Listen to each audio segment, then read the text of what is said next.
السعودية بتمنع دخول أي حد مكة. تعال أقول لك إيه اللي حصل. أعلنت وزارة الداخلية السعودية إن في إجراءات هيتم تطبيقها قبل موسم الحج، وطبعا ده عشان يضمنوا سلامة الحجاج.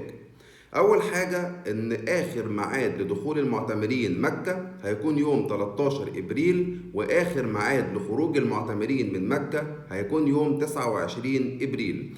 وإن من يوم 23 إبريل ممنوع أي حد يخش مكة حتى لو قاعد في السعودية غير بتصريح حج، يعني لو معكش تصريح مش هينفع تخش مكة. كمان من يوم 29 إبريل لغاية يوم 10 يونيو وقفوا أي تصاريح تخص العمرة من على منصة نسك، وده للمواطنين ودول التعاون الخليجي. من يوم 29 إبريل أعلنت السعودية إن مفيش أي حد هيخش مكة أو يقعد فيها غير لما يكون معاه تصريح. دي طبعا الحاجات اللي أعلنتها وزارة الداخلية في السعودية. طبعا قالوا إن كل ده عشان سلامة الحجاج نظرا للحاجات اللي بتحصل في السعودية في موسم الحج.